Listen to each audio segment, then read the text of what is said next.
அனைவருக்கும் இனிய வணக்கம். நேர்களே, நண்பர்களே, மக்களே, இன்றைய விவாத நேரம் நிகழ்ச்சிக்கு அனைவரையும் அன்போடு வரவேற்கிறோம். இன்றைய விவாத நேரம் நிகழ்ச்சி நாம் எடுத்திருக்கக்கூடிய தலைப்பு, என்டிஏ கூட்டணியில் இருந்து வெளியேறியது ஓபிஎஸ் அணி, பிஜேபியின் தொடர் அவமதிப்பால் மனம் நொந்து அதிரடி முடிவு, முதலமைச்சர் ஸ்டாலினுடன் அடுத்தடுத்து சந்திப்பு நடத்திய ஓபிஎஸ், திமுக பக்கம் செல்கிறாரா, விஜயின் தாவேக பக்கம் சாய்கிறாரா, ஸ்டாலினுடன் பிரேமலதா விஜயகாந்தும் சந்தித்ததால் பரபரப்பு. இன்றைய தமிழ்நாடு அரசியல் களத்தில் இரண்டு பரபரப்புகள் காலையிலிருந்து மாலை வரை வட்டமடித்துக் கொண்டிருக்கிறது. அதன் அடிப்படையிலேயே நம்முடைய விவாத நிகழ்ச்சி பயணிக்கிறது. தமிழக முதல்வர் மரியாதைக்குரிய மு.க.ஸ்டாலின் அவர்கள் கடந்த வாரம் உடல்நலம் சற்று பாதிக்கப்பட்டு தனியார் மருத்துவமனையில் அனுமதிக்கப்பட்டார். அதன் அடிப்படையில் வீடு திரும்பிய போது நலம் விசாரிக்க இன்றைக்கு பிரேமலதா விஜயகாந்த் அவர்கள் வந்தார்கள். வெளியே வந்து பத்திரிகையாளர் சந்திப்பிடம் சொல்லும் பொழுது 100% இது நட்பு ரீதியிலானது, நாங்கள் எதுவும் அரசியல் பேசவில்லை என்கின்ற அடிப்படையில் சொல்லி வந்தார்கள். இருந்தாலும் ஜனவரியில் தான் தேமுதிகவினுடைய நிலைப்பாடு என்ன என்பது உங்களுக்கு நாங்கள் மாநாட்டில் தெரிவிக்கிறோம், எந்த கட்சியோடு கூட்டணி என்று. அதனைத் தொடர்ந்து பன்னீர்செல்வம் அவர்கள் தொடர்ந்து மத்திய அமைச்சர் உள்துறை அமைச்சர் அமித்ஷா அவர்களுடைய சந்திப்பு கடைசி நேரத்தில் மறுக்கப்பட்டது.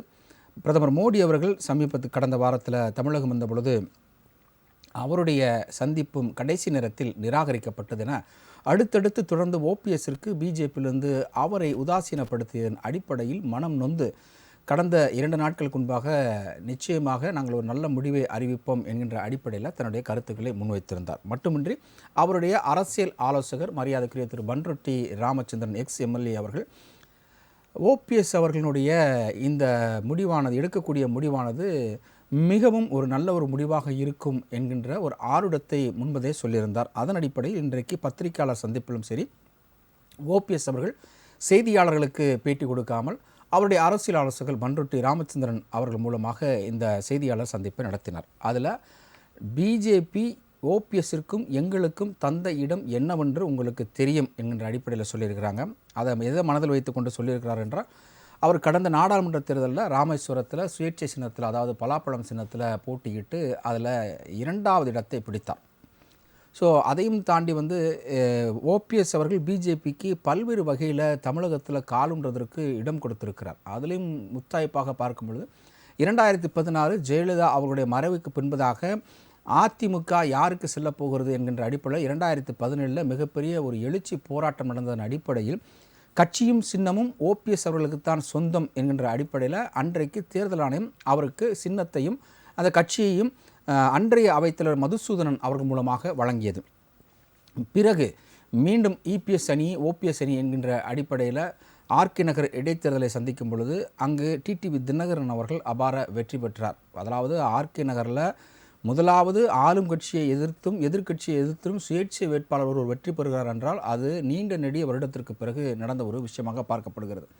ஸோ இது அரசியல் பின்னணியில் பார்க்கும் பொழுது ஓபிஎஸ் அவர்கள் பிஜேபிக்கு தோள் கொடுத்து தோளாக தூணாக அரணாக இருந்து வந்த சூழலில் 2021 தேர்தலையும் ஓபிஎஸ் அவர்களுடைய நிலைப்பாட்டின் காரணமாக பிஜேபிக்கு 5 சட்டமன்ற வாய்ப்புகள், எம்எல்ஏ வாய்ப்புகளும் கிடைக்கப்பட்டது. அதற்கும் ஒரு ட்ரம்ப் கார்டாக ஓபிஎஸ் அவர்கள் பயணித்திருக்கிறார். அதன் அடிப்படையில் பின்பதாக 2024 நாடாளுமன்ற தேர்தலுக்கு முன்பதாக ஓபிஎஸ் இபிஎஸ்னுடைய அந்த பிரிவு பிஜேபிக்கு ஒரு மிகப்பெரிய ஒரு ரெட் கார்பெட்டாக அமைந்திருக்கிறது. அன்றைய தலைவர், முன்னாள் தலைவர் அண்ணாமலை அவர்கள் தலைமையில் நாடாளுமன்றத்தில் பிஜேபி கிட்டத்தட்ட கூட்டணி பலத்தோடு 13.5% வாக்கு வங்கிகளை எடுத்து பல இடங்களில் 2வது இடத்துல வருவதற்குண்டான வெற்றி வாய்ப்பாக இருந்தது. அதிலும் குறிப்பாக தென் தமிழகத்தில் அதிக அளவுகளை வந்து வாக்குகளை பெற்று தந்திருக்கிறார் ஓபிஎஸ். அப்படி இந்த அளவுக்கு பிஜேபிக்கு வெளிப்படையாகவும் மறைமுகமாகவும் ஓபிஎஸ் அவர்கள் பிஜேபியினுடைய வளர்ச்சிக்கு காரணமாக இருந்தார். ஆனால் இபிஎஸ், அதாவது அதிமுகவுடைய பொதுச் செயலாளர் இபிஎஸ் அவர்கள் பிஜேபியோடு கூட்டணிக்கு வருகிறோம் என்று சொன்னவுடன் அவர்கள் வைக்கப்பட்ட செக்மேட் ஓபிஎஸ்ஸா என்கின்ற ஒரு மிகப்பெரிய ஒரு கேள்வி எழுகிறது. அதன் அடிப்படையில் ஓபிஎஸ் தொடர்ந்து புறக்கணிப்பட்டு வந்திருக்கிறார். இப்பொழுது ஓபிஎஸ்னுடைய அடுத்த கட்ட செயல்பாடு எப்படி இருக்கும்? ஏன்னா இன்றைக்கி காலையில் தமிழக முதல்வர் ஸ்டாலின் அவர்கள் நடைப்பயணம் மேற்கொள்ளக்கூடிய அந்த அடையாறில் இருக்கக்கூடிய ஒரு தனியார் வளாகத்தில் நடைப்பயணம் மேற்கொண்டிருக்கும் பொழுது ஓபிஎஸ் அவர்கள் நேரடியாக சென்று நலம் விசாரித்தார். இப்போது மதியம் வந்து கூட்டணியிலிருந்து வெளியேறுகிறோம் என்று அறிவித்தவுடன் மீண்டும் ஓபிஎஸ் அவர்கள் முதல்வரை சந்தித்தது மிகப்பெரிய அரசியலில் ஒரு பேசு பொருளாக அமைந்திருக்கிறது.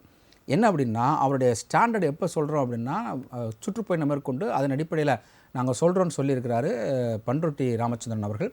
ஆனாலும் ஓபிஎஸ் அவர்களோடும் சரி பண்ருட்டி ராமச்சந்திரன் அவர்களோடும் சரி மறைமுகமாக தாவேகா பேச்சுவார்த்தை நடத்துகிறதா, அதாவது பண்ருட்டி அவர்கள் தரப்பிலிருந்தும் சரி தாவேக்கு தரப்பிலிருந்தும் சரி மறைமுகமாக பேச்சுவார்த்தை நடத்தப்படுகிறதா என்கின்ற ஒரு அரசியல் புரசல்கள் பூடகமாக வந்து கொண்டிருக்கிறது. அது ஒரு 50% வந்து நம்ம உறுதிப்படுத்தப்பட்டாலும் அது இரு தலைவர்களும் மிச்சம் இருக்கிற 50% உறுதிப்படுத்த வேண்டும்.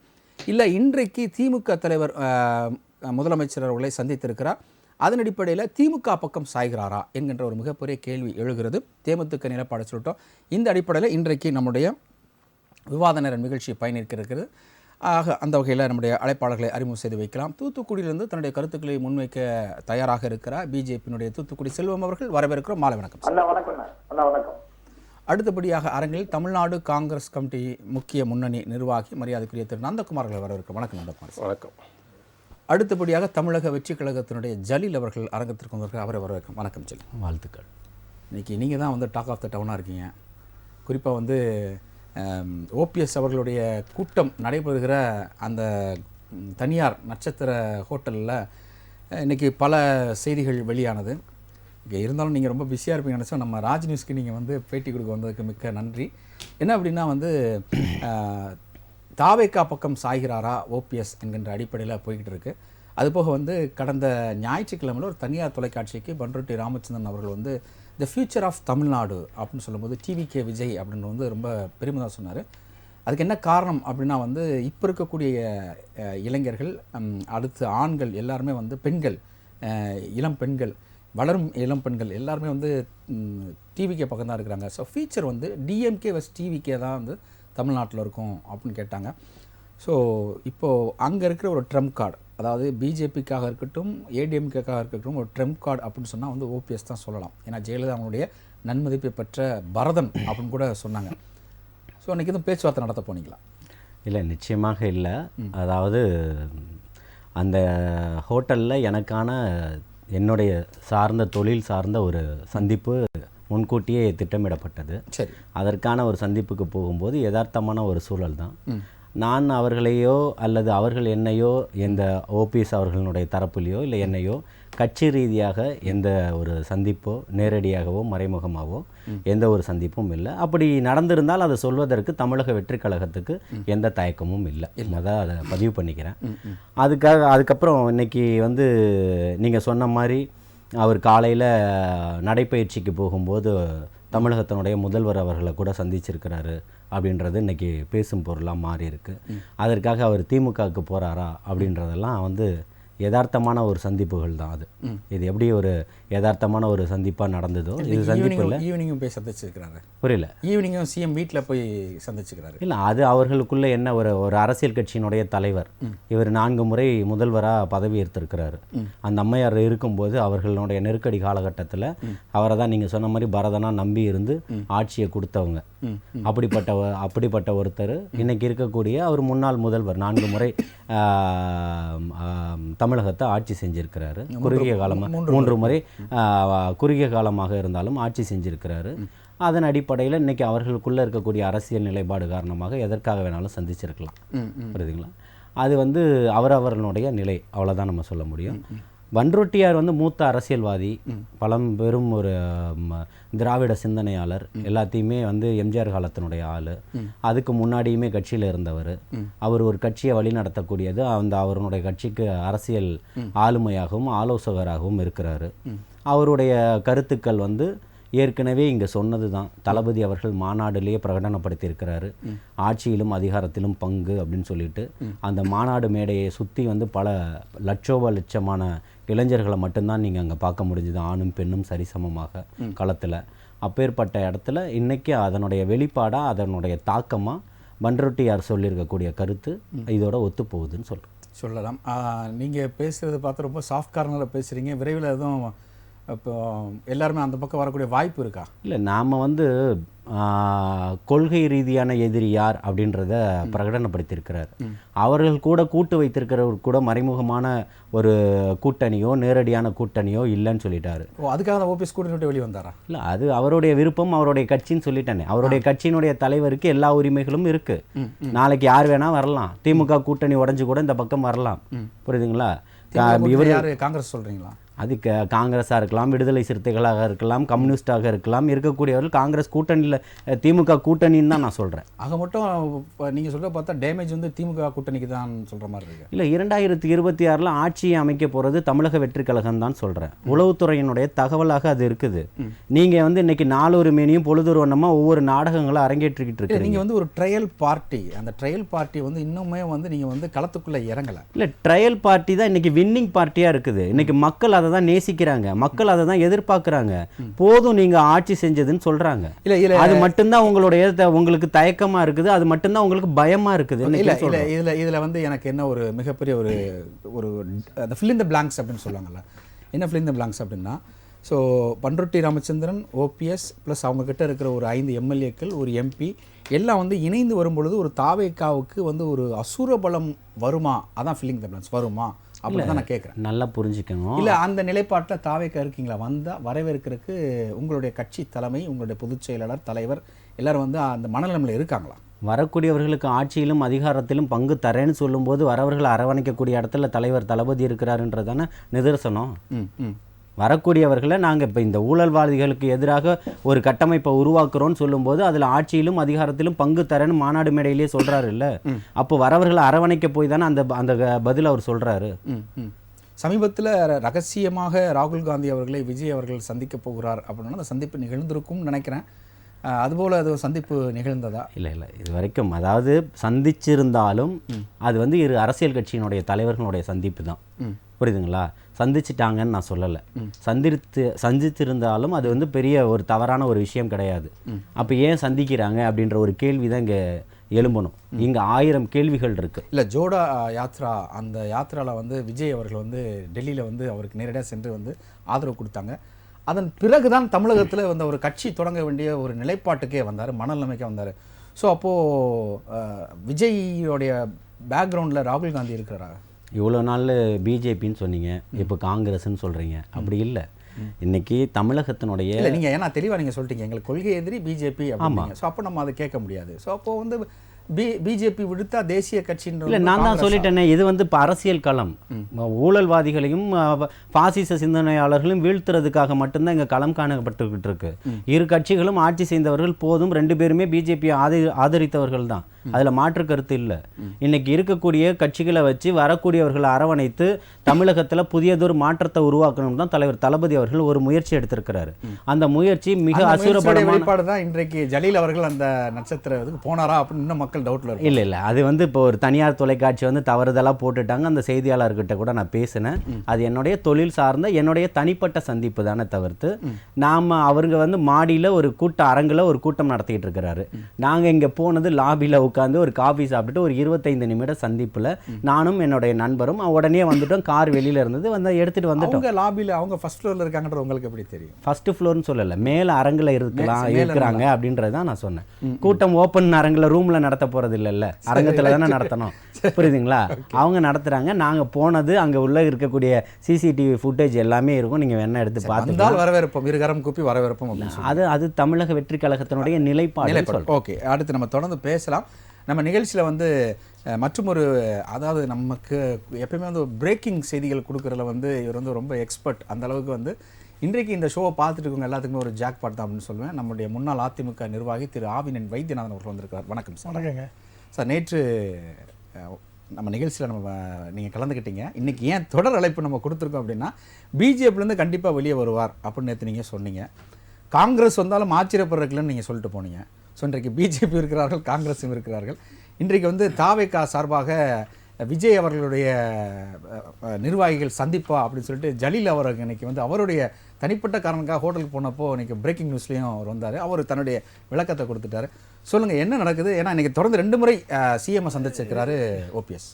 ஒரே ஒரு விஷயம் தாங்க, அண்ணன் பண்ருட்டியார் 4 நாளுக்கு முன்னாடி மிக தெளிவாக சொல்லிட்டார். இனி பிஜேபியோடு நீங்கள் பயணித்தால் மரியாதை இருக்காது மக்களிடத்தில். பெரும்பான்மை சமுதாயத்தை சார்ந்த முக்குலத்தோர் வந்து டிசப்பாயின்மெண்ட்டில் இருந்தாங்க. இது ஓபிஎஸ்க்கு பிரதமர் சந்திக்காத போது ஏசி சண்முகத்தை ஒத்த ஓட்டு தலைவர்கள்லாம் சந்திச்சார். ஜிகே வாசனுக்கெல்லாம் ஓட்டு வங்கியே கிடையாது. இவங்களெல்லாம் சந்திக்கும் போது முக்குலத்தோரை இழிவுபடுத்த மாதிரி ஓபிஎஸ் இழிவுபடுத்திட்டாருன்னு தான் சொல்லுவோம். ஓபிஎஸ் வைத்தியலிங்கம் இவங்களை யாருமே சந்திக்கலை. அதை விட முக்கியமான விஷயம்லாம் இந்த இடத்துல நம்ம நேற்றும் சொன்னால் திரும்ப பதிவு பண்ணுறேன்.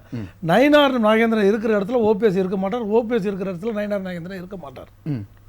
எப்படி செங்கோட்டையன் இருக்கிற இடத்துல முத்துசாமி இருக்க மாட்டார், முத்துசாமி இருக்கிற இடத்துல செங்கோட்டையன் இருக்க மாட்டார். ராசி அப்படின்றீங்க அப்படி. ஆனால் 2 பேரும் ஒரே கம்யூனிட்டி சேர்ந்தவங்க, 2 பேரும் மறவர் கம்யூனிட்டி சேர்ந்தவங்க, முக்குலத்திலே மறவர் இனத்தை சேர்ந்தவங்க இவங்க.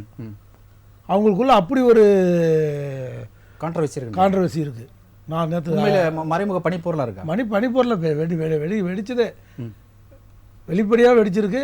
அம்மா கிட்ட இருந்து அவர் வெளியில் போனதுக்கு காரணமே நயனார் அம்மா வந்து டம்மி ஆக்கிறதுக்கு காரணமே அம்மா கிட்ட ஒரு பவராக இருக்கும்போது, அண்ணன் ஓபிஎஸ் பவராக இருக்கும்போது அவரை டம்மி பண்ணி வச்சுருந்தார். பயத்தின் காரணமாக தான். சரி, எப்படி செங்கோட்டை அண்ணன் அந்த ஈரோடு மாவட்டத்தில் யாரையும் வளர விட மாட்டார். அந்த மாதிரி ஓபிஎஸ்னுடைய அந்த ஸ்கெட்சில் தான் வந்து நயினார் நாகேந்திரன் அதிமுக வந்து வெளியில் இதை வந்து சரியாக பயன்படுத்தி பிரதமருக்கு அப்பாயின்மெண்ட் ஓபிஎஸ் கொடுத்த அப்பாயின்மெண்ட்டை பிரதமர் வந்து கைட்டி விட்டார்னா எனக்கு தெரியாதுன்னு சொன்னார். அவங்க கடிதம் எழுதி கேட்டிருக்காங்க, அது எனக்கு தெரியாது, டேரெக்டாக எழுதிருக்காங்க. என் கையில் இல்லை என் கையில் கேட்டிருந்தா அதை விட வெந்த பொண்ணை வேலை பார்த்து என்கிட்ட கேட்டிருந்தா நான் அப்பாயின்மெண்ட் வாங்கி கொடுத்துருப்பேன். இவரோட சீனியாரிட்டின்னா ஆனால் நயினாருடைய சீனியாரிட்டின்னா அப்போ பிஜேபியில் திட்டமிட்டு ஓபிஎஸ் தடுக்கிறாங்களா? பிஜேபியில் நயினார் என்னைக்கு வந்து உட்காந்தாரோ, எப்போ திரு அண்ணாமலை அவர்கள் வெளியேற்றப்பட்டாரோ, பிஜேபியிலேருந்து எப்படி புறக்கணிக்கப்பட்டாரோ, அதே அப்பயே இவங்க டிடிவி தினகரன் சாருக்கும் இவருக்கும் அந்த இடத்துல இடம் இருக்காது, அண்ணன் ஓபிஎஸ்க்கும். அப்போ அமமுகவும் விரைவில் வெளியே வரும். வெளியே வரும். இல்லை, எங்கள் கூட்டணி பலமாக இருக்குது, என்டிஏ கூட்டணி அதெல்லாம் நேற்று வரைக்கும். எப்போ அண்ணன் நான் இதே அமமுக என்ன சொல்லிச்சு, நானும் ஓபிஎஸ் அண்ணனும் பிரிய மாட்டோம், நாங்கள் 2 பேரும் ஒரே பாதையில் தான் போவோம். இப்போ பிரிஞ்சுட்டாங்களே. விரைவில் அண்ணன் டிடிவி தினகரன் சார் அமமுக வந்து என்டிஏ கூட்டணியிலிருந்து வெளியே வரும். இல்லை, வெளியே வந்து அவருக்கு வந்து ஏற்கனவே வந்து இந்த சின்னம் சம்பந்தமாக லஞ்சம் கொடுத்த வழக்கு இருக்குது, சிபிஐ என்கொயரி இருக்குது, அதெல்லாம் வழக்குலேருந்து தான் எல்லாம் பேச்சு. எல்லாம் வழக்கு அவங்க பார்க்காத வழக்கு முக்குலத்தர் சின்னம்மாவும் சரி அவங்களும் சரி எல்லா வழக்கும் பார்த்துட்டு வந்துட்டாங்க. இனிமேல் வழக்குக்கோசம் அவரும் அங்கே ஒட்டி இருந்தாருன்னா அவரும் அரசியலில் வந்து நேற்று நம்ம அடித்து சொன்னோம் இல்லையா, ஓபிஎஸ் இனி பிஜேபியில் தொடர்ந்தாருன்னா அது அரசியலில் காணாமல் போயிடுவார்னு. அதே வாசகத்தை திருப்பி போட்டு சொல்கிறேன். அண்ணன் டிடிவி தினகரன் சார் திரும்ப பிஜேபியில் அவர் என்டிஏ கூட்டணியில் தொடர்பு ஆனால் முக்குலத்தோர் அவங்க இனமே அவரை புறக்கணிக்கிறதுக்கு தயங்காது. டெல்டாவாக இருக்கட்டும், தென் மாவட்டமாக இருக்கட்டும், அண்ணன் டிடிவி சார் உடனடியாக இதை அவர் முன்மொழிஞ்சதை இன்றைக்கி அவர் வழிமொழிஞ்சு பின்னாடியே நாளைக்கு வரணும். அப்போ ஆனால் முக்குலத்து இனம் அவங்களுடைய இனமே அவரை புறக்கணிக்க தயங்காத விஷயத்தெல்லாம் கைகட்டி பார்த்துக்கிட்டு இருக்கிற அதிமுக பிஜேபி வேடிக்கை. அதாவது அதிமுக வெற்றி பெறணும்னு நினைக்கல, இவங்க அந்த கூட்டணியில் இருந்து 18.4% பிஜேபி ஓட்டு வாங்கியே கரைக்கணும். 19% ஓட்டு வாங்கி தான் அதிமுகக்கு தனிப்பட்ட முறையில் நாடாளுமன்ற தேர்தலில் வாங்கியிருக்கு. ஆனால் இவங்க 18.4% வாங்கிட்டாங்க. பிஜேபி என்டிஏ கூட்டணி ஓபிஎஸ் எல்லாம் சேர்ந்து கிட்டத்தட்ட 1% வாக்கு வித்தியாசம் தான் 2 பேருக்குள்ளே இருக்குது.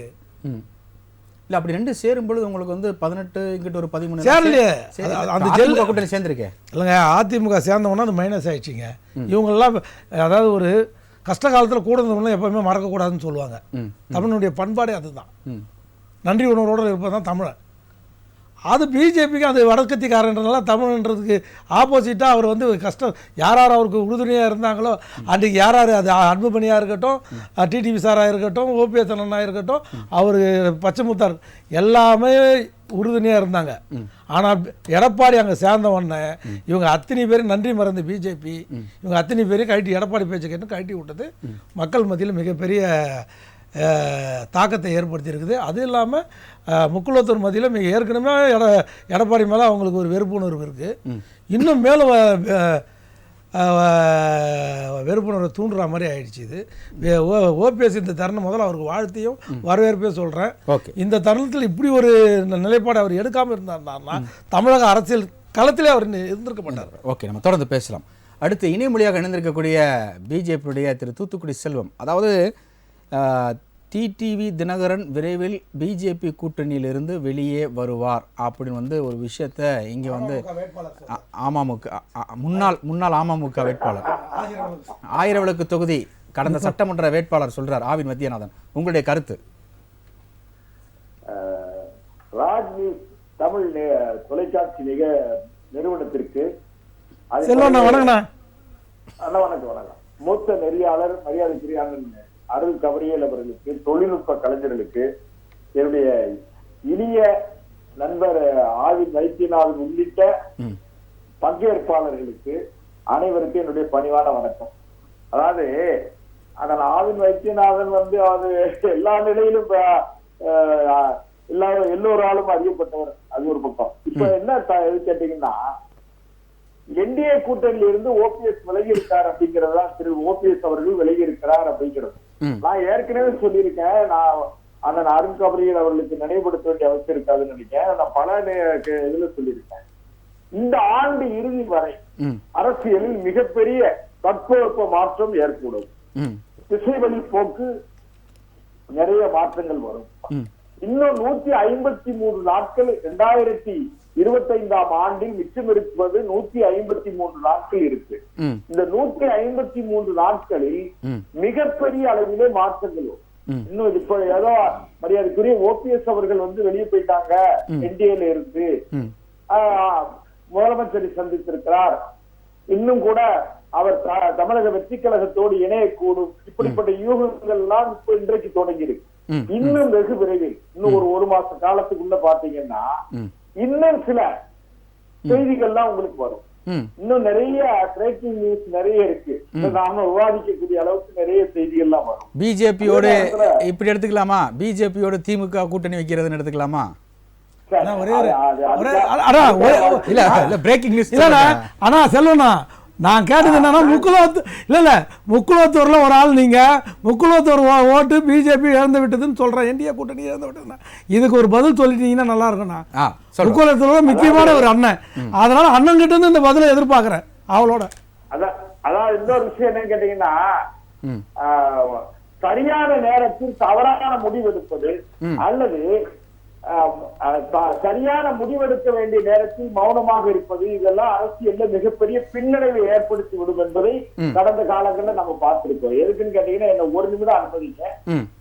பெருந்தலைவர் காமராஜர் அவர்கள் 1963ஆம் ஆண்டு அவர் கேப் பிளான் ஒண்ணு உண்டாக்கி தமிழ்நாடு முதலமைச்சராக இருந்த பெருந்தலைவர் காமராஜர் அகில இந்திய காங்கிரஸ் கமிட்டியோட தலைவரா போனாரு. அன்றைக்கு காங்கிரசுக்கு மிகப்பெரிய சரிவு தொடங்கி, அது பெருந்தலைவர் காமராஜர் அரசியலில் மிகப்பெரிய அளவிலே ஒரு தவறான முடிவெடுத்ததாகவே நான் கருதுகிறேன். ஆனா அண்ணா அவர்கள் சரியான முடிவெடுத்த, இன்னும் கூட அதுல தவறான முடிவெடுத்தவர்கள் பட்டியல்ல மரியாதைக்குரிய திரு வைகோ அவர்கள் கூட 1996ஆம் ஆண்டு தேர்தலை சந்திக்கும் பொழுது ஐயா பாட்டாளி மக்கள் கட்சியினுடைய நிறுவனர் ஐயா ராமதாஸ் அவர்களும் மக்கள் தலைவர் ஐயா மூப்பனார் அவர்களுமே கூட்டணிக்கு தயாரா இருந்தாங்க. ஆனால் திரு வைகோ அவர்கள் பிடிவாதமாக இருந்து சில காரணங்களால் நிறைய செய்திகளுக்குள்ள போக விரும்பல, எனக்கு நெருக்கமா தெரியுங்கிறதால சொல்றேன்.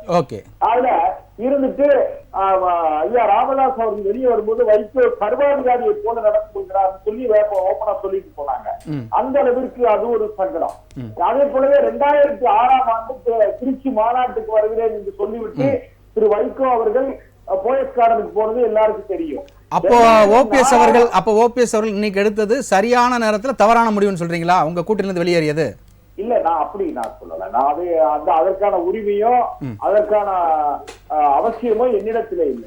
ஏன் இந்த கேள்வி முன் வருதுன்னா, பிஜேபியை கலைஞர் அவர்கள் முதல்ல தமிழகத்துல அறிமுகப்படுத்தினாலும், ஜெயலலிதா அவர்கள் கூட்டணி வச்சிருந்தாலும், ஆனா ஓபிஎஸ் அவர்கள் கடந்த ஒரு 10 வருடமாக பிஜேபிக்கு தன்னுடைய தோலை கொடுத்திருக்கிறார். அந்த தோலை கொடுத்தவருக்கு இன்றைக்கு தோல் இருந்த மாதிரி அவமானங்கள் தொடர்ந்து நடைபெறனால தான் அவர் கூட்டணி வெளியே போயிருக்காரு அப்படின்ற ஒரு அதிருப்தியின் வெளிப்பாடே பண்ருட்டி ராமச்சந்திரன் வெளியே சொல்றார். இன்னைக்குதான் நடந்திருக்கிற மாதிரி நினைக்காதீங்க. அது மரியாதைக்குரிய அம்மையார் புரட்சி தலைவர் அவர்கள் இறந்தப்போ 2016க்கு பிறகு ஒரு அரசியல் நெருக்கடி ஏற்பட்டு 2016ல திரு ஓபிஎஸ் அவர்கள் தர்மயுத்தம் நடத்தினாங்க பாருங்க. அதை தொடர்ந்து நடத்தி இருந்தால் இன்றைக்கு அவர் முதலமைச்சராக கூட இருந்திருப்பார். அவர் அன்றைக்கே ஒரு சர்க்கிள் அவருக்கு ஏன்னு கேட்டீங்கன்னா, தன்னை துணை முதலமைச்சராக தனக்கு துணை முதலமைச்சர் பதவி கிடைக்கிறது என்பதற்காக அவர் சமரசம் செய்து கொண்டார் என்கிற ஒரு எண்ணம் அரசியல் பார்வையாளர்கள் மத்தியில ஓபிஎஸ் வந்து நல்லவராக இருக்கலாம், நல்லவராக இல்லை என்ற எண்ணம் மக்களிடத்திலே இருக்கிறது. அது ஒரு பக்கத்துல. இன்னொரு விஷயத்துல என்ன கேட்டீங்கன்னா, பேரறிஞர் அண்ணா அவர்கள் தந்தை பெரியாரோடு 1949 முரண்பட்டு திமுக ஆரம்பித்தாரு. ஆனா அண்ணா அவர்கள் மிக ராஜதந்திரமாக 1967 முரண்பட்டு இருந்த மூணு ராஜாஜியோடு கூட்டணி வைத்து, முரண்பட்டிருந்த ராஜாஜியோடு கூட்டணி வைத்து ஆட்சி அதிகாரத்தை கைப்பற்றினாங்க. ஒரு அரசியல் கட்சியினுடைய இறுதி இலக்கு என்னன்னு கேட்டீங்கன்னா வெற்றி தான். வெற்றியை நோக்கி தான் பயணப்படணும். சரி, அப்போ ரைட், வெற்றி நோக்கி பயணப்படணும். தமிழகத்தில் 2020 எப்படியாவது வெற்றி பெறணும் அப்படின்றனால இபிஎஸ் அவருடைய அந்த முக்கியமான விஷயங்களை வந்து பிஜேபி காது கொடுத்து கேட்க ஆரம்பிக்கிறதா அதனுடைய மாநில தலைவர் நயனார் நாகேந்திரன் அவர்களுக்கு அப்படின்ற ஒரு செக்மேட்டையும் அங்க நம்முடைய விவாதத்தில் வச்சிருக்காங்க. நான் என்ன சொல்றேன், 2026 தேர்தல் இதுவரை நடந்த, அதாவது சட்டமன்ற தேர்தல்கள் என்னுடைய நினைவு சரியாக இருந்தா ஒரு 18 தேர்தல் 19 தேர்தல் நடந்திருப்பதாக நான் அறிகிறேன். அது 19வது தேர்தல்ல 2026 ஒரு விசித்திரமான தேர்தல் முடிவு அமையும் தான் நான் நினைக்கிறேன். இதுவரையும் தமிழ்நாட்டில் வந்து கூட்டணி அரசு அமையவில்லை. என்ற கூட்டணிகள் அமைந்திருந்தால் கூட அரசு தனிப்பெரும்பான்மை அரசுகள் தான் அமைந்திருக்கிறது. அதே நேரத்துல இப்போ 2026 தேர்தல்ல தமிழக வெற்றி கழகத்தை நான் குறைத்து மதிப்பிடவில்லை. நான் என்றைக்கு பேசினாலுமே நீங்க கேட்டிருப்பீங்க, தமிழக வெற்றி கழகம் அன்டெஸ்டட் ஓட்டோ தவிர அவர் செல்வாக்குள்ள தலைவர். தமிழக வெற்றி கழகத்தினுடைய தலைவர் மரியாதைக்குரிய விஜய் அவர்கள் இன்றைக்கு திரைப்படத்துறையில வணிகத்தில் ஆகட்டும், திரைப்பட செல்வாக்கில் ஆகட்டும், அவர் மிகவும் செல்வாக்கு, அவருக்கு என்று ஒரு தனித்த அடையாளம் இருக்கிறது. அது வாக்குகளாக மாறுமா அப்படின்ற ஒரு டவுட் இருக்கு. நம்ம தொடர்ந்து பேசலாம். இரண்டாவது சுற்றில் நம்ம தொடர்ந்து பேசலாம். நம்ம அப்படியே இல்ல நான் வரேன் திருப்பி வரேன். அடுத்து அரங்கத்தில் இருக்கக்கூடிய தமிழ்நாடு காங்கிரஸ் கமிட்டியினுடைய திரு நந்தகுமார் அவர்கள், அதாவது பாரத் ஜோடா யாத்ரா, அந்த யாத்ரா வந்து விஜய்க்கு வந்து இங்கே அரசியல் யாத்ராவை ஓப்பன் பண்ணி கொடுத்துருக்கின்றதா நம்ம வந்து பேசலாம்ன்ற ஒரு அடிப்படையில் இருக்குது.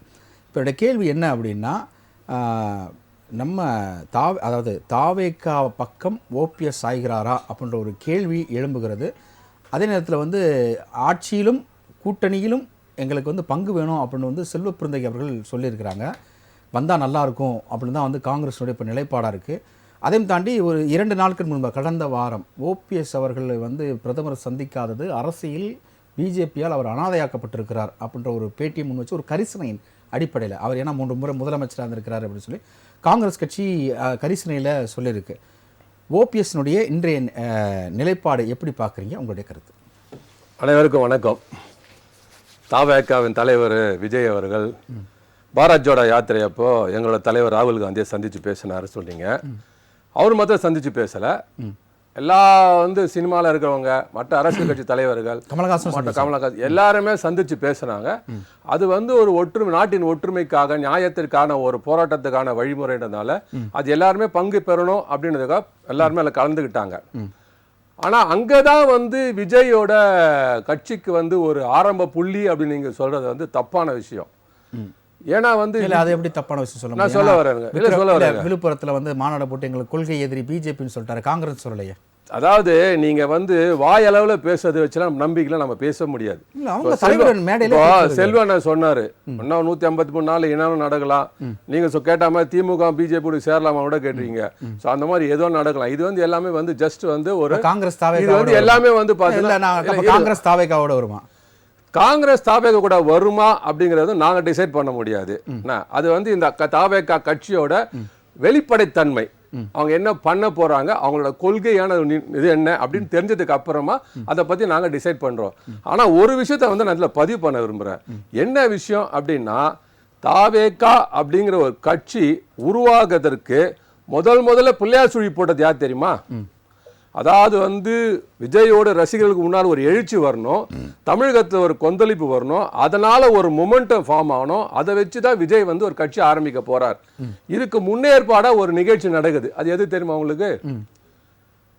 சூப்பர் ஸ்டார் நடித்து ஆடியோ வெளியீட்டு விழால தேவையில்லாம கழுகும் காக்காம வச்சு ஒரு கதை சொன்னார் பாருங்க. அதுக்கு பதிலடியா விஜய் அவர்களும் அவர் அடுத்த படத்துல அதுக்கு ஒரு பதில சொன்னார். ரெண்டு பேரும் பாத்தீங்கன்னா யாரு காக்கா யாரு கழுகுன்றதை அங்க பேசி முடிச்சுட்டாங்க. அந்த மாதிரி பேசுறவர் ரஜினிகாந்த் கிடையாது. அவர் வந்து தொழில் ரீதியாவோ மற்றவங்க யார்கிட்டயும் அந்த மாதிரி பேசவும் மாட்டார். அதே மாதிரி விஜய் வந்து யாரும் அந்த மாதிரி தாக்கி பேச மாட்டார். ஆனா ரெண்டு பேருமே சமமா அந்த இடத்துல ரெண்டு பேரும் பேசிட்டாங்க. பேசின்னு வந்தா அங்கிருந்து தான் வந்து தாவேக்கான்ற ஆரம்பத்துக்கு ஒரு புள்ளியா சுழி. இது யாரோட ஏற்பாடு? ரஜினிகாந்த் வந்து தேவையில்லாம விஜய் பத்தி பேசுவார்னா யாரு சொல்லி பேசுவார்? அவரு யார் சொல்லி பேசுவார்? பிஜேபி சொல்லி தான் பேசுவார். சோ பிஜேபி தான் வந்து முதல்ல வந்து ஒரு அடித்தளத்தை தயார் பண்றாங்க. யாருக்கு? விஜய்க்கு ஒரு கட்சி ஆரம்பிக்கிறதுக்கு உண்டான ஒரு அடித்தளத்தை தயார் பண்றாங்க. அந்த அடித்தளம் எப்படி வரணும்னா ஒரு ரசிகருக்கு மூலியமா ஒரு எழுச்சி வரணும், மக்கள்கிட்ட ஒரு கொந்தளிப்பு வரணும். ஓ நாயா இவனுங்க இப்படி பண்றானுங்க, கட்சி ஆரம்பி தலைவரை பார்த்துலாம் நம்ம அப்படின்ற மாதிரி வரணும்னு சொல்லி எதிர்பார்த்தாங்க. அது நல்லபடியா நடந்தது. சோ அவரை வந்து கட்சி ஆரம்பிச்சிட்டார். தப்பான செய்தி. இது தப்பான செய்தி. அதாவது நந்தகுமார் சார், அதாவது தமிழக வெற்றி கழகத்தோட தலைவர் அவர் ஒரு கட்சி நடத்துறாரு, அவரை நாங்க சொல்லி நடத்துறோம் அப்படிங்கிறது சொன்னீங்கன்னா நீங்க சொல்லி நடத்த நான் சொல்லல. இப்ப இவர் சொன்னார் பாரத் ஜோடோ யாத்திரை தான் அவர் வந்து அவருக்கு வந்து ஒரு ஆரம்ப புள்ளியா இருந்தது சொன்னாரு.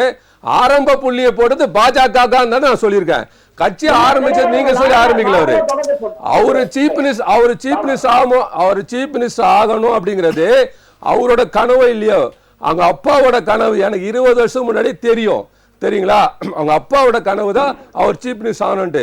அது கொஞ்சம் கொஞ்சமா அவரோட மனதில் ஊறி இன்னைக்கு ஒரு ரசிகர் மன்றம் படைய பட்டாளமா தாண்டி இளைஞர்கள் கூட நிற்கும் போது கண்டிப்பா இந்த நேரம் நமக்கு தகுந்த நேரம் சொல்லி அவர் முடிவு எடுத்திருக்காரு. ஆனா யார் ஒரு நாளும் ஒரு முடிவு எடுக்கிறதுக்கு இதே எம்ஜிஆர் அவர் வந்து திமுக இருந்து வெளில வரும்போது சும்மா வரல, கணக்கு கேட்டு ஒரு பிரச்சனை, அதனால ஒரு கொந்தளிப்பு, அதனாலதான் கட்சி விட்டு வெளில வந்தார். இன்னைக்கு ஓபிஎஸ் வெளில வரங்கிறாரு. எதனால வெளில வர்றாரு? அமித்ஷா பார்க்க மாட்டாங்க. காங்கிரஸ் சொல்லி எம்ஜிஆர் வெளியே வந்தாங்களா? யாரு? காங்கிரஸ் சொல்லி எம்ஜிஆர் வெளியே வந்து கட்சி ஆரம்பிச்சாங்களா? காங்கிரஸ் நம்பி வந்திருக்கலாம், தப்பே கிடையாது.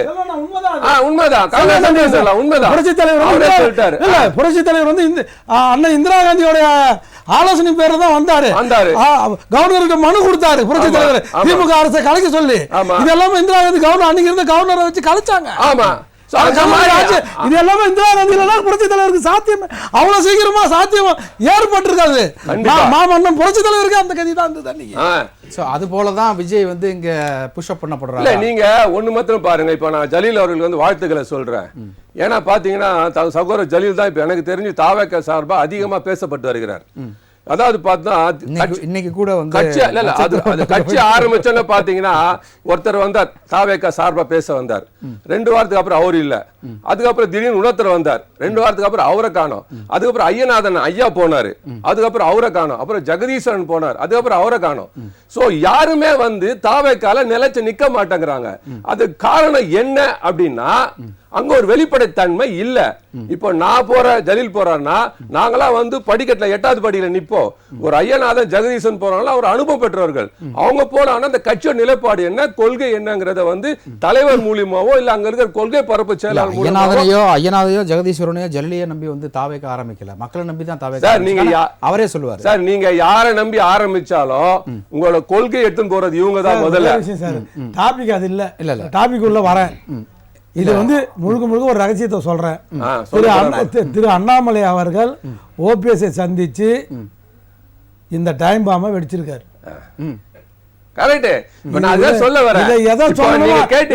திரு அண்ணாமலை நயினார் நாகேந்திரனுக்கு வைக்கப்பட்ட செக்கு, நாட் ஒன்லி நயினார் நாகேந்திரன் பிஜேபிக்கே வைக்கப்பட்ட செக்கு. தமிழ்நாட்டோட முகம் அண்ணாமலை. அண்ணாமலை இல்லாமல் இன்னைக்கு ஒரே நாள்ல 8% வாக்கு வங்கி பிஜேபி இழந்து விட்டது. யாருனால? ஓபிஎஸ் இன்னைக்கு வெளியில வந்ததுனால 8% வாக்கு வங்கி இன்னைக்கு சாயந்தரத்துக்குள்ள ஷேர் மார்க்கெட் விழுந்த மாதிரி வீழ்ச்சி அடைஞ்சிச்சு பிஜேபியோட ஓட்டு வங்கி. அண்ணாமலை ஒரே ஒரு பலூனை தான் ஒரு ஊசியா போட்டார். அண்ணா என்ன நம்பா, பிஜேபி நம்பாதீங்கன்னா அண்ணா எடுக்க மாட்டாரு. காங்கிரஸ் ஓபிஎஸ் சொல்லி தான் எடுத்துருப்பாரா?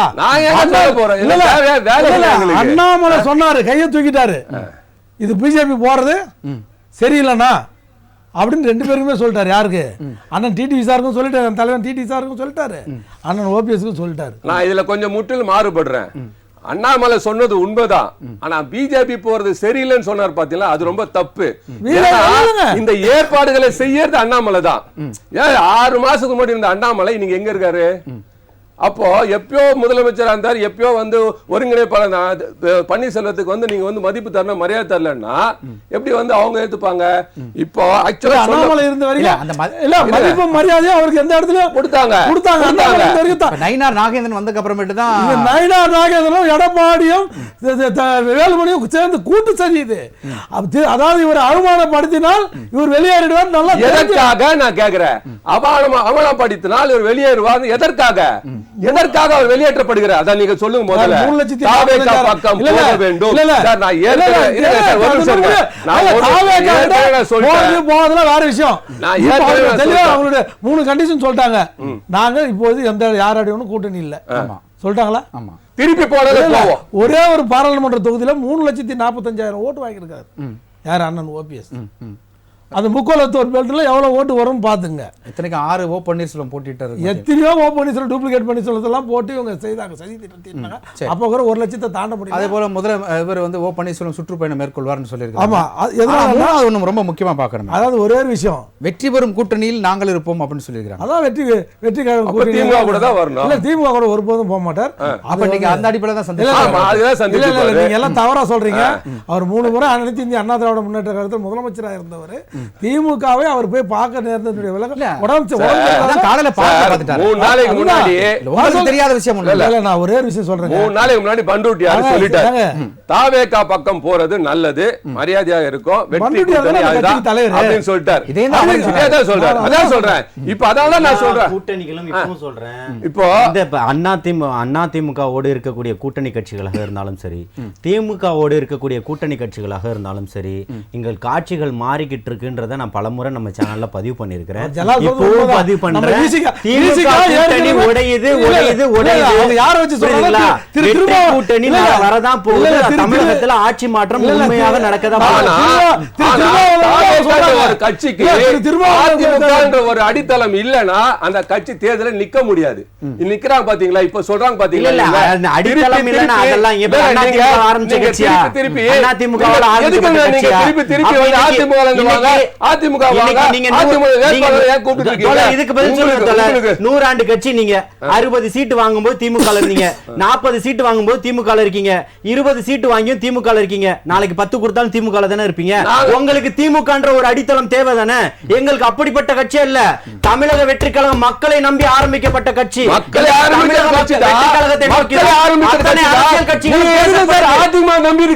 ஒட்டுமொத்த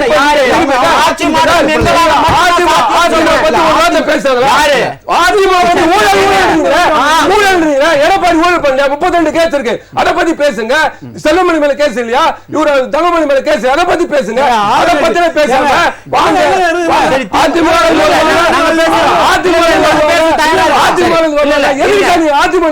பதில சொல்லுங்க. மடைமாற்றம் பண்ணாதீங்க. சொல்லுங்க. ரொம்ப சாஃப்ட்டா ஹேண்டில் பண்ணுது. இல்ல திரும்ப ரொம்ப வெரி குட் ஹேண்டில் பண்ணுது. நான் திருப்பி சொல்றேன் கேட்டுக்கங்க. சார் பாஜகவையோ அதிமுகவையோ இவங்க சாஃப்ட்டா ஹேண்டில் பண்ணுவாங்க. இல்ல பிஜேபி ரொம்ப எதிர்க்கல. பிஜேபி கிடையாது. அவங்க தான் சொல்லி பிஜேபி எல்லாம் ஏனா பிஜேபி எழுதி கொடுத்தா இப்ப அவர் சொன்னாரு.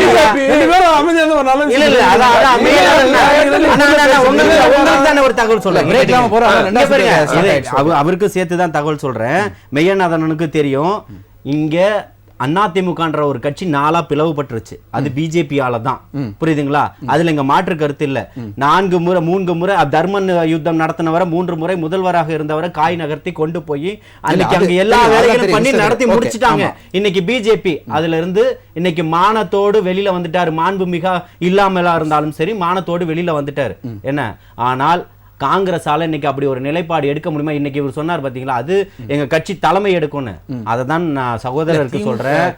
இல்ல அத சொல்லி முடிச்சறேன். குறுகிய வட்டம் இல்ல நான் சொல்லி முடிச்சறேன் என்பது தேசிய கட்சி. அந்த தேசிய கட்சின்றோட அடையாளம் வேணும்ன்றதுனாலதான் தமிழக வெற்றி கழகத்தினுடைய ஆதரவை நாடுறாருன்னு நான் சொல்றேன். சரி, ஓகே. நீங்க ஏதோ சொல்ல வந்தீங்க. இல்லைங்க, நான் ஒரே ஒரு விஷயம் தான் சொல்றேன். அண்ணாமலையோட பிளேபேக் இல்லாமல் இது நடக்கிறதுக்கு வாய்ப்பே இல்லை. இந்த அண்ணன் ஓபிஎஸ் வந்து அவரை கன்சல்ட் பண்ணாமல் வெளியில் வரதுக்கான வாய்ப்பே இல்லை. நம்பர் 1. 2வது, ஓபிஎஸ் ஆனால் மிக தெளிவாக சொல்கிறேன், திமுகவுக்கு நான் சொல்கிறேன், அடித்து ஆணித்தரமாக சொல்கிறேன், எக்காலத்திலும் திமுகவுக்கு போக மாட்டார். என்ன காரணம்? அதாவது அவர் தமிழ்நாட்டில் 3 முறை இந்த அனைத்து இந்திய அண்ணா திராவிட முன்னேற்ற கழகம் அவர் முதல்வராக அங்கீகரிக்கப்பட்டது. ஓபிஎஸ் என்ற மாமனிதனை இந்த தமிழக மக்கள், அனைத்து இந்திய அண்ணா திராவிட மக்கள் தொண்டர்கள் உலகத்துக்கு தெரியப்படுத்த வச்சாங்க. அந்த மாதிரி நன்றி கட்ட உணர்வு, துரோக உணர்வு அவர் சிந்தனையிலே ரத்தத்திலே இருக்காது. நான் பல முறை அவர் ஆதரிச்சிருக்கேன், அவர் எதிர்த்தும் பேசியிருக்கேன். அப்படி நேற்று சொன்னோம், இன்னைக்கு அவர் வெளில வந்துட்டார். இதுக்கு முக்கியமான காரணம், நாங்கள் போய் பண்ருட்டியார்ட்ட சொன்னோம். இன்னைக்கு காலையில் கூட அண்ணன் வைத்தியர்கிட்ட சம சண்டை, நேற்றும் சண்டை போட்டேன். நான் இது நிகழ்ச்சியிலேருந்து வெளில போய் அவர்கிட்ட சண்டை போட்டேன். நாளைக்கு வந்துடுவார்ப்பா, எனக்கு 1 மணி நேரம் டைம் கொடுப்பா, நாளைக்கு அவரை சந்திச்சு நாங்கள் வெளியில் இட்டு வரலாம், நீ என்ன வேணாலும் நானே கண்ணாமண்ணா டிவியில் திட்டிடுவேன். எந்த பிஜேபி அனைத்து இந்திய அண்ணா திராவிட முன்னேற்ற கூட்டணி வேண்டும் சொன்னோம். நம்ம பலமுறை நமக்கு வலியுறுத்தி இருக்கிறோம் அண்ணன் எடப்பாடிட்ட. ஆனால் தொடர்ந்து ஓபிஎஸ் அவங்க அவமானப்படுத்துறது பொதுமக்களுக்கும் சரி, அனைத்து இந்திய அண்ணா திராவிட தொண்டர்களுக்கும் சரி, அதை ஏற்றுக்க முடியல. இப்போ 8% வாக்கு வங்கியான ஓபிஎஸ் அவர்கள் வெளியேறி இருப்பதனால அவர் என்ன ஸ்டாண்டர்ட் தான் எடுக்க போறார்? இல்லை ஒரே விஷயம், அவர் வந்து தெளிவாக சொன்னார், எனக்கு எந்த பதவியும் தேவையில்லை, என் தொண்டர்களுக்கு மட்டும் அவர் தகுதிக்கும் திறமைக்கேற்ப பதவியை மட்டும் கொடுங்க, எனக்கு பதவி வேணான்னாரு. தர்மர் வரைக்கும். ஆமாம், தர்மர் வரைக்கும் சொன்னார். தர்மர் கூட ஒரு தொண்டன் கொடுத்தார். இப்போ யாரோ சொன்னாங்க டெப்டி சிஎம் பதவிக்கு அவர் ஆசைப்பட்டார். அவர் எந்த பதவிக்கு இனிமேல் ஆசைப்பட மாட்டார். நம்ம தூத்துக்குடி செல்வம் தான் சொன்னாங்க. அல்ல தூத்துக்குடி செல்வானனுக்கு நல்லா தெரியும், அவரே நீ கண்காலிங்க இருப்பார். ஐயாவோ அவர் அந்த முக்கோலத்தூர் சமுதாயத்தில் ஒரு முக்கியமான தலைவர் அந்த ஏரியாவில், தூத்துக்குடியில். அவர் எங்கள் சின்னம்மாவோட ஆதரவாளர். யார் தியாகத்தில் சின்னம்மாவோட தயவு இல்லாமல், டிடிவி சாரோட தயவு இல்லாமல் இவங்க எப்படி அந்த சமுதாயத்தோட ஓட்டு தெற்கில் வாங்குவாங்க? எப்படி ஏற்கனவே கொந்தளிச்சு போயிருக்குது.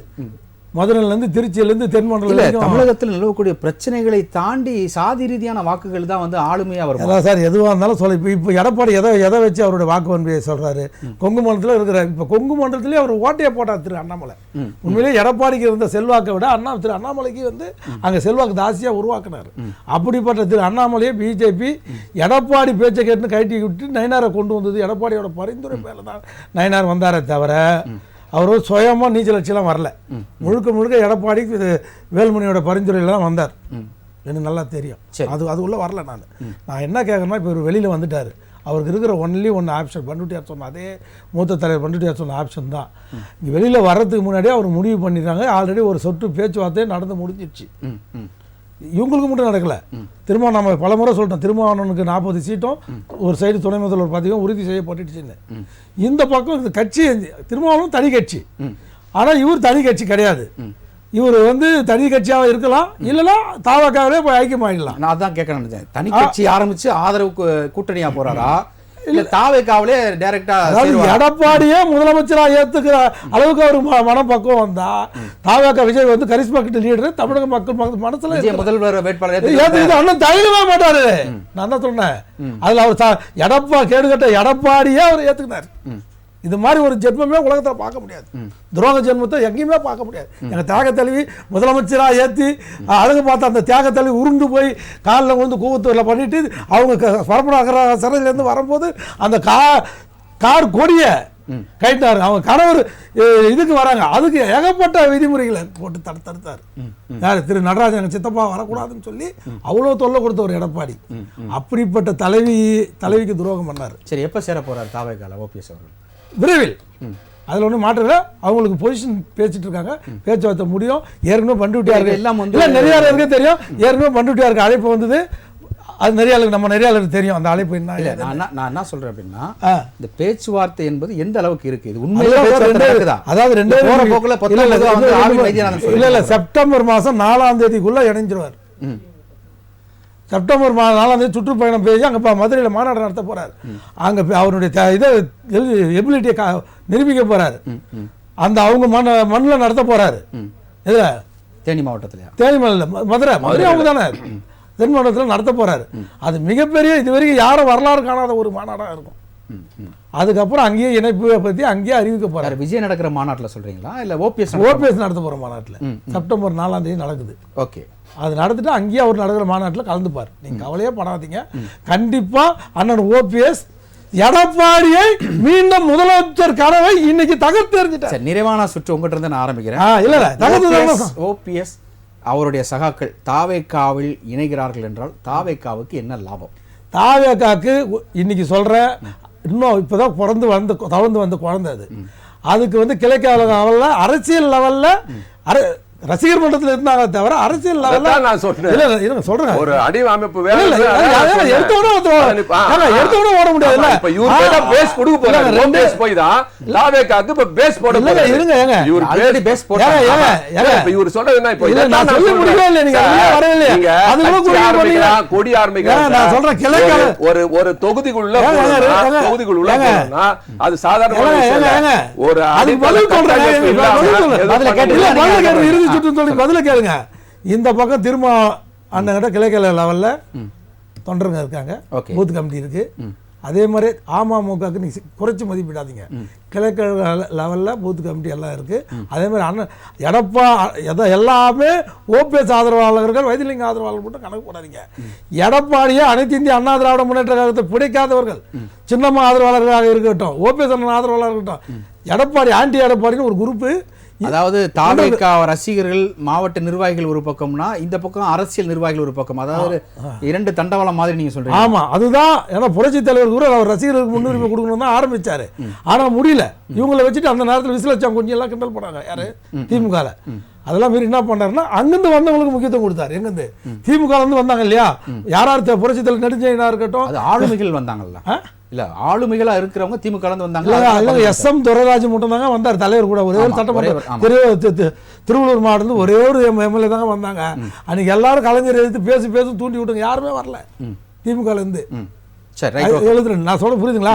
இன்னைக்கு இப்படி ஒரு கூட்டணி வந்துச்சு, ஏற்கனவே 12% வாக்கு அவர் கையில் இருக்கு. அப்ப நீங்க சொல்றத பார்த்தா ஓபிஎஸ் வந்துருவாரு தாவேக்காவுக்கு, அதுக்கடுத்து வந்து டிடிவி தினகரன் வந்தா கூட ஆச்சரியம். அவர் ஆல்ரெடி வந்துருவார். ஓபிஎஸ் இல்ல சார் நல்லா கேளுங்க, ஓபிஎஸ் வராருன்னா டிடிவி கண்டிப்பா வருவாருங்க. அண்ணாமலை பின்னாடி இருந்து போய் உங்களுக்கு மிகப்பெரிய வலுவை ஊட்டுவாருங்க. இதைத்தாங்க சொல்றேன். பிஜேபி அவர் சொன்ன அடிமையா போயிட்டு நீங்க அண்ணாமலை பின்னாடி இருந்து ஊக்குவிப்பாரு. உழைப்புக்கு பன்னீர்செல்வம் போய் சேர்ந்தாலும் சரி, ஒன்னும் இல்ல சார். அதாவது பாஜகவோட ஒரே ஒரு அஜெண்டா என்னன்னா, காங்கிரஸ் இல்லாத இந்தியா, திராவிடம் இல்லாத தமிழ்நாடு. இப்ப காங்கிரஸ் இந்தியாவை ட்ரை பண்ணி பார்த்தாங்க. அப்படி 18 ஸ்டேட்டை பிடிச்சிட்டாங்களா, சந்தோஷப்படுறாங்க. ஓகே, நாங்க போராடிட்டு இருக்கோம். ஓகே, இப்போ தமிழ்நாட்டுக்குள்ள வரணும். தமிழ்நாட்டுக்கு வரணும் போது முதல்ல வந்து ஆர்.என். ரவி வச்சு சனாதனத்தை பத்தி பேசி பார்த்தாங்க. அது எடுபடல. அதுக்கப்புறம் ரஜினிகாந்த் வந்தாலும் அவர் வச்சு ஏதாவது பண்ணலான்னு பார்த்தாங்க, அதுவும் எடுபடல. சரி, ஓபிஎஸ் இந்த ஃபேக்ஷன் பெருசா வரும்னு எதிர்பார்த்தாங்க, அதுவும் பெருசா வரல. இப்போ ஒரு ஆள் அவங்களுக்கு தேவை. அதே நேரத்தில் வந்து திராவிடத்தால் அழிக்கிறதுக்கு ஒரு ஆள் தேவை. அப்படிதான் ஒரு ஆளை பிடிச்சிருக்காங்க. அது வேற யாருமே இல்ல, அண்ணன் விஜய் அவர்கள் தான். அவர் நான் தெரிஞ்சு சொல்றேன், தெரியாம சொல்ல, அவர் தப்பா கவலைப்படல. ஆனா நான் சொல்றேன், இது வந்து பாஜகவோட முழுக்க ஏற்பாடுல தான் அவங்க எழுதி கொடுக்கறதான் படிச்சுட்டு இருக்காரு. இப்ப வந்து இவங்க போனாலும் சரி, அவங்க போனாலும் சரி, யாரு போனாலும் நாளைக்கு சுத்தி வளர்ச்சி வரும்போது பாத்தீங்கன்னா அண்ணாமலை தான் இங்க ஒரு சென்டர் பாயிண்டா இருப்பார். அவர் டிசைட் பண்றதா நடக்கும். அப்போ தளபதி விஜயும் சிஎம் இல்ல, ஓபிஎஸும் டெப்டி சிஎம் இல்ல, இபிஎஸும் இல்ல. ஆனால் அதே நேரத்தில்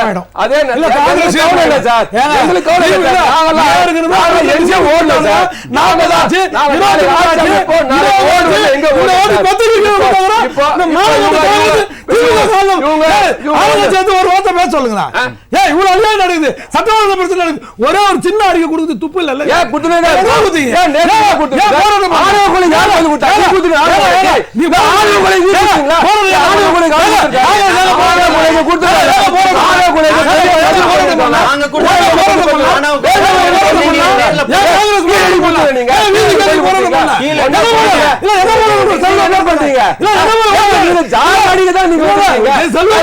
உனக்கு கட்சி வேணும், பவர் வேணும், அதுக்காக நீங்க ஓடுறீங்க.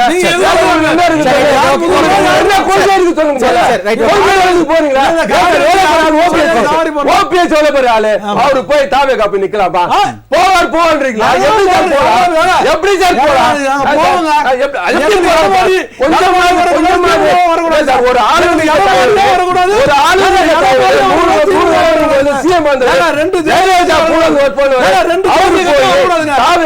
இன்னைக்கு ஆரம்பிச்ச கட்சிக்கு துணை தலைவர் காங்கிரஸ் வந்து சேர்றதுல ஆளுமை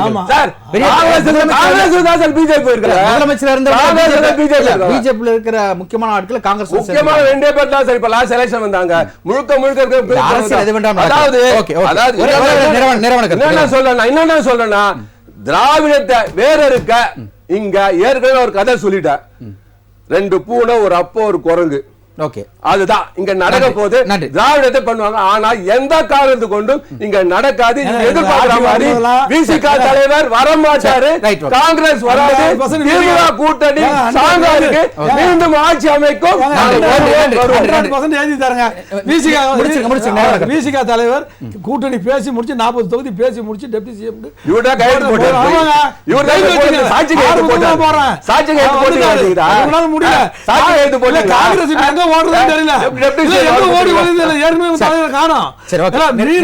மீண்டும் எடப்பாடி அவர்கள் தமிழ்நாட்டில் இனி ஒரு காலத்துல அவர் எதிர்கட்சி தலைவராக வர மாட்டார். எடப்பாடி தலைமையில் அதிமுக அழிக்க போறீங்க, அதுதான் நீங்க பண்ணிட்டு இருக்கீங்க. செல்வம், உங்களுடைய நிறைவான கருத்து. அதாவது ஆவின் வைத்தியநாதன் சொன்ன மாதிரி நான் ஒரு பிரேக்கிங் நியூஸ் சொல்றேன்.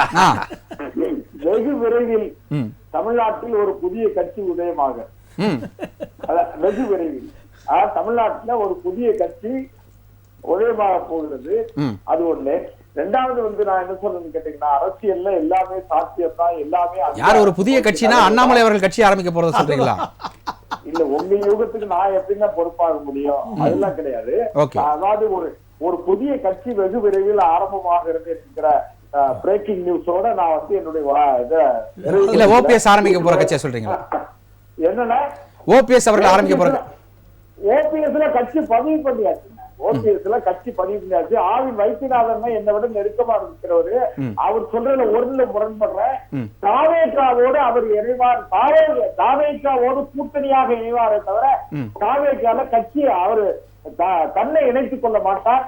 அது போக இன்னொரு இல்ல, இப்ப இந்த சபையில நந்தகுமார் அவர் சொல்றதா ரொம்ப சரின்னு தோணுதோ? பிஜேபி தான் மறைமுகமா வந்து பாருங்க. இன்னும் அண்ணன் அரசியல்ல மிகப்பெரிய அதிர்வுகள். அரசியல்ல ஒரு வாரம், ஒரு நாள், 1 மணி நேரம் என்பது அதிக நேரம், அதிக தூரம். அது எல்லோருக்கும் தெரிந்த உண்மை. இன்னும் கூட நான் என்ன சொல்றேன்னா, 153 நாட்கள் இருக்கிறது. தயவு செய்து ஒண்ணு சொல்றேன், நந்தகுமார் அண்ணனுக்கு ஒண்ணு சொல்றேன், சின்னத்தை கொண்டு போய் சேர்க்கணும், கொடியத்தை கொண்டு போய் சேர்க்கணும், இதெல்லாம் ஒரு பிரச்சனையே கிடையாது சார். இப்ப எல்லாத்தையும் வாட்ஸ்அப் கொடுத்து அதுக்குதான் சார் நீங்களும் அதிமுக கொஞ்சம் தொங்கிட்டு இருக்கீங்க, புரிஞ்சுக்கங்க. நீங்களும் அதிமுக பின்னாடி போறதுக்கு காரணம் அதுதான். உங்களுக்கு உட்கட்டமைப்பு கிடையாது, அதை ஒத்துக்கங்க. அதைத்தான் தாவேக்காக நான் சொல்றேன். காங்கிரஸ் போதுமானது இருக்கு. 10 தொகுதி 20 போதுமானது இருக்கு. அதுக்கு மேல ரொம்ப நம்ம நிறைவான கருத்து கேட்டோம். நிறைவான கருத்து திரு செல்வம். காங்கிரசுக்கு ஏதாவது கொஞ்சமாவது வந்து பாரம்பரியம், பண்பாடு இதெல்லாம் பேசுற உரிமை தார்மீகமே கிடையாது. பார்லிமெண்ட்ல பார்த்தோமே உங்களோட பாரம்பரியம், உங்களோட பண்பாடு, உங்களோட கலாச்சாரத்தை பாரம்பரியத்துல பார்த்தோமே. பார்லிமெண்ட்ல பேச விட்டீங்களா எதிர்கட்சி தலைவரை?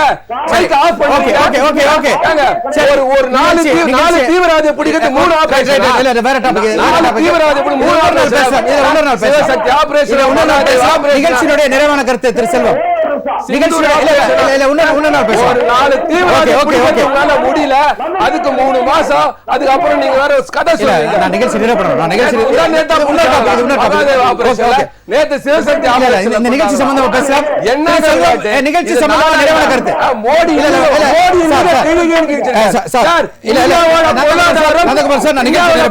செத்து போச்சு சார் மோடி. நான் ஜலில நிறைவான கருத்து கேட்கலாம், பதில் சொன்னீங்களா? இல்ல இல்ல, வேற டாபிக் சார், வேற டாபிக். நம்ம டாபிக் பத்தி பேசலாம். செல்வம் தலைப்போட நிறைவான கருத்து, தலைப்போட நிறைவான கருத்து, தலைப்போட இந்திய நாட்டு இல்ல டாப் இல்ல வேணாம், டிவேட் ஆக வேணாம். தலைப்போட நிறைவான கருத்து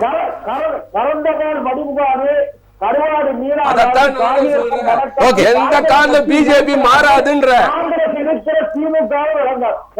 நன்றி நன்றி திரு ஜலீல், உங்களுடைய நிறைவான கருத்து. அதாவது இதை வந்து பிஜேபி தான் இயக்குது, இவர் தான் இயக்குது. இன்னைக்கு அண்ணாமலை அவர்களுக்கே பிஜேபியில் என்ன இடம்ன்றது தெரியல, புரியுதுங்களா? அதனால அவர் தான் இதை இயக்குறாரு, இதுதான் அதை பண்ணுறது அப்படின்னு சொல்கிறதெல்லாம் அவருடைய ஒரு பார்வை, புரியுதுங்களா? அவருடைய பார்வை வந்து காங்கிரஸினுடைய பார்வையாக ஏற்றுக்க முடியாது. அதே மாதிரி இப்போ கேட்டார் இல்லையா மெய்யநாதன் அண்ணன், இவர் தான் உட்காந்து கையெழுத்து போட்டு கொடுத்தாரான்னு சொல்லிட்டு. காங்கிரஸ் பேசலைன்றதும் வைத்தியநாதன் அதான் சாரி மன்னிக்கணும், அவர்கிட்ட பேசும்போது சொல்லும்போது இவர் தான் உட்காந்து கையெழுத்து போட்டார். அந்த கையெழுத்து போடுறாரு அதிகாரத்தை அவருக்கு கொடுக்கல காங்கிரஸ், புரியுதுங்களா? இப்பவும் சொல்கிறோம், திமுக கூட்டணி உடையுது.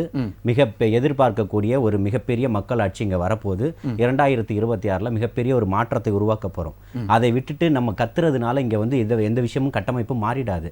இப்போ நீங்கள் சொல்கிறீங்கல்ல, உங்களுக்கு அங்கே கிளைக்கழகத்தினுடைய நிர்வாகிகள் இருக்காங்க. தலைவர் விஜய் சொன்னதானா 2026 தேர்தலில் ஒன்னே தான் திமுக வெர்சஸ் தாவேகா, இது மட்டும்தான் போட்டி. நல்லா மாற்றிக்கங்க, தாவேகா வெர்சஸ் திமுகன்னு சொன்னார். அதில் ஒருபோதும் நாங்கள் பின்வாங்கலை. தாவேகா வெர்சஸ் திமுகன்றது தான் இன்னைக்கு திமுக தான் முன்னாடி இல்லை, நாங்கள் அதுதான் நீங்கள் அப்படி சொல்கிறீங்க. ஊழல் கட்சின்றதுனால நாங்கள் தாவேகா வெர்சஸ் திமுகன்னு தான் நாங்கள் சொல்கிறோம். சரி, அதுதானா 2026 மிகப்பெரிய பிரம்மாண்டமான ஒரு ஆட்சியும் அதிகாரத்தையும் மக்கள் கையில் அதிகாரத்தை கொடுக்கணுன்றதுக்காக 2026 மிகப்பெரிய சிம்மாசனமாக சிம்ம சொப்பனமாக இன்னைக்கு ஆளக்கூடிய தரப்புக்கு இருக்கிறது தமிழக வெற்றி கழகம் மட்டும்தான். 2026 மிக சிறப்பான மக்கள் ஆட்சியை கொடுப்பார். தேமுதிக தாவேகாக்கு வர வாய்ப்பு. இப்பவும் நான் சொல்றேனே, நிறைய மாற்றங்கள் இருக்கு. இப்ப அண்ணன் ஒரு பிரேக்கிங் நியூஸ் சொன்னார் பாத்தீங்களா, இதை நான் 3 மாசத்துக்கு முன்னாடியே உங்கள்ட்ட சொன்னேன். இன்னும் 3 மாசம் பொறுத்து பாருங்க, வாரம் ஒவ்வொரு பிரேக்கிங் நியூஸ் இருக்கும்னு சொன்னேன். அப்ப நீங்க என்னென்னலாம் கூட என்ன கேட்டீங்க, தனிப்பட்ட முறையில கூட கேட்டீங்க. ஆனால் அதுல ஒரு பிரேக்கிங் நியூஸ் தான் இந்த நியூஸ். இன்னும் அடுத்தடுத்த பிரேக்கிங் நியூஸ், இன்னும் அடுத்த 25 நாளைக்குள்ள இன்னும் ஒரு 2 பிரேக்கிங் நியூஸ் இருக்கு பாருங்க. நன்றி. நிகழ்ச்சி வந்து கருத்துக்களை பதிவு செய்த அத்தனை அழைப்பாளர்கள் வாசித்து நன்றிகளையும் வாழ்த்துக்களையும் வணக்கங்களையும் தெரிவித்துக் கொள்கிறேன். நேயர்களே, இத்துடன் நம்முடைய விவாத நேரம் நிகழ்ச்சி நிறைவு பெறுகிறது. மீண்டும் மற்றொரு விவாத நிகழ்ச்சியில் சந்திக்கலாம். நன்றி, வணக்கம் நண்பர்களே, மக்களே.